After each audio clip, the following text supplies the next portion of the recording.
Il existe une frontière fragile entre séduire et manipuler, entre jouer le jeu de l'attraction et imposer un pouvoir psychologique sur l'autre. Cette frontière, beaucoup la franchissent sans en avoir conscience, mais certains l'utilisent volontairement. On appelle cela le kidnapping émotionnel, une stratégie anti-éthique qui consiste à capturer l'esprit d'une femme, non pas par des arguments rationnels ou des démonstrations de valeur, mais par une intrusion subtile dans ses émotions les plus profondes, jusqu'à ce qu'elle associe inconsciemment son ressenti à la personne en face d'elle. Le principe n'est pas nouveau. Les gens ne tombent pas amoureux parce que tout est logique, mais parce qu'ils ressentent.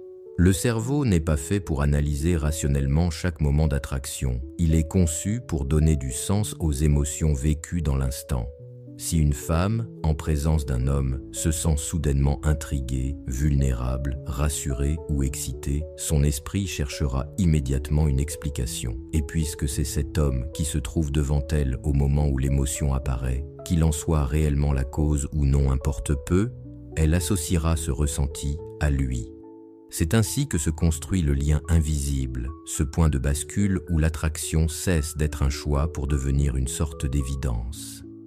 La clé de ce mécanisme est le contrôle implicite. Contrairement à une domination agressive qui exige, ordonne ou contraint, le contrôle implicite agit par calme, par stabilité, par confiance tranquille. Celui qui l'exerce n'élève pas la voix, ne force pas de décision, mais incarne une telle maîtrise de sa propre réalité qu'il devient naturellement le référent émotionnel de l'autre.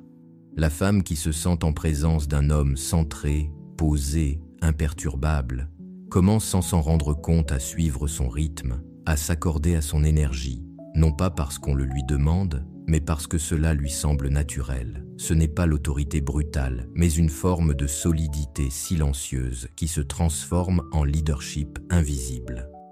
C'est dans ce terrain que naît le kidnapping émotionnel. L'homme ne cherche plus à séduire par des efforts visibles. Il ne cherche pas à impressionner par des arguments, des plaisanteries ou des flatteries. Ces approches directes laissent toujours le contrôle à la femme, car c'est elle qui choisit de valider ou non ce qui est dit. Mais lorsqu'il réussit à susciter un état émotionnel sans jamais donner d'instruction, son rôle change. Il ne divertit pas. Il devient le déclencheur silencieux d'un mouvement intérieur qu'elle associe inconsciemment à lui. Plus elle ressent, plus il devient ancré dans son esprit. Et plus il est imperturbable, plus il apparaît comme le pilier autour duquel l'expérience se structure. Le processus se raffine encore avec l'introduction d'une arme particulière, la distorsion du temps, ou ce qu'on appelle la boucle temporelle. L'idée est simple et pourtant puissante.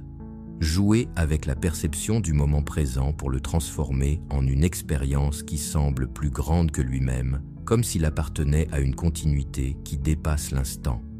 Un exemple classique est celui du déjà-vu.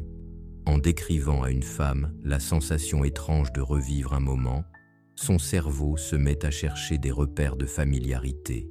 Si elle se sent bien dans l'échange, cette familiarité s'ancre et se traduit en confort immédiat, comme si une histoire commune existait déjà. Le présent est alors détourné. Ce n'est plus une simple rencontre, c'est le prolongement implicite d'un lien plus ancien, même imaginaire. De la même façon, projeter un futur partagé installe un ancrage puissant. Dire par exemple, le meilleur type de relation, c'est celle dont tu ne réalises même pas quand elle est devenue profonde. Un jour tu parles et soudain tu as l'impression de connaître l'autre depuis toujours. Pousse son esprit à chercher dans le présent les signes de cette profondeur.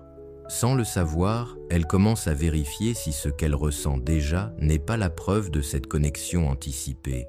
Le futur devient alors une mémoire potentielle et le présent se plie à ce récit. Un autre procédé consiste à attirer le futur dans l'instant, comme lorsque tu écris à une femme. Imagine quand on repensera un jour à nos premières conversations étranges et qu'on se marre en se souvenant de ce soir précis. Cette simple phrase force son cerveau à visualiser un futur où vous êtes encore en lien, où cette nuit devient un souvenir partagé. Une fois que l'imagination rend ce futur vivant, le cerveau le traite comme partiellement réel, et cette réalité partagée s'ancre déjà en elle.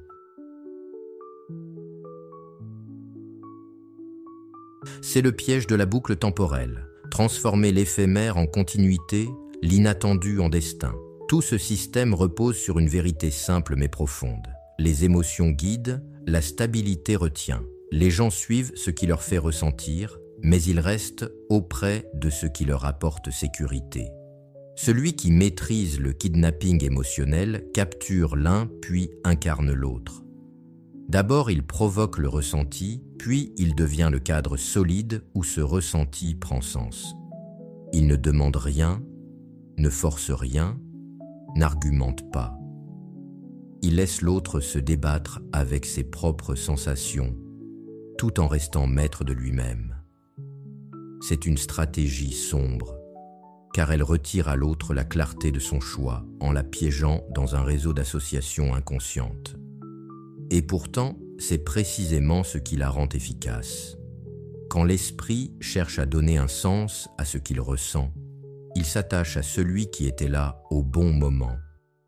Plus l'homme reste constant et mystérieusement solide, plus l'esprit féminin fait de lui le repère central.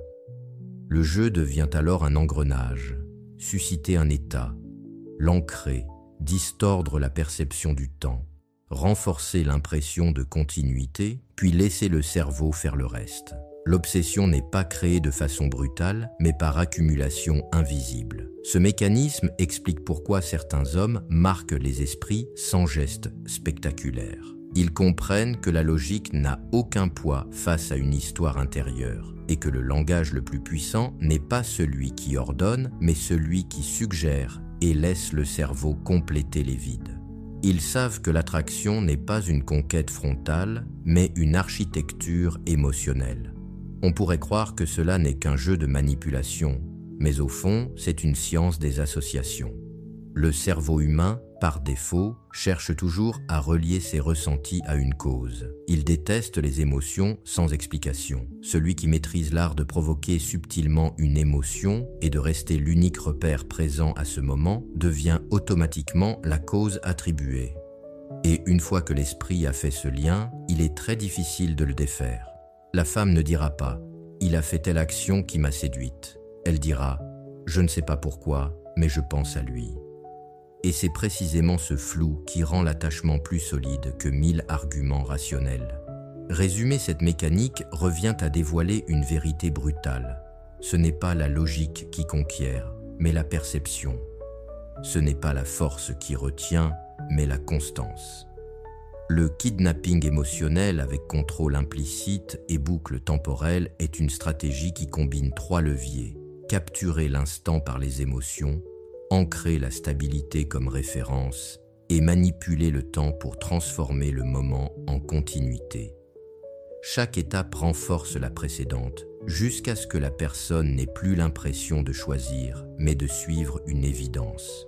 Et tout cela, paradoxalement, fonctionne d'autant mieux que c'est subtil, discret, presque invisible. La séduction traditionnelle peut sembler un effort. Celle-ci, au contraire, paraît naturelle parce qu'elle ne s'affiche jamais comme une tentative. L'obsession qui en résulte est d'autant plus puissante qu'elle ne peut être expliquée par celle qui la ressent. Elle la vit, elle l'attribue, et elle s'y attache. Voilà pourquoi cette stratégie est considérée comme sombre, redoutable et fascinante. Elle n'a pas besoin de force ni de déclarations spectaculaires. Elle se glisse dans le tissu même des émotions et des perceptions, et c'est ainsi qu'elle s'impose.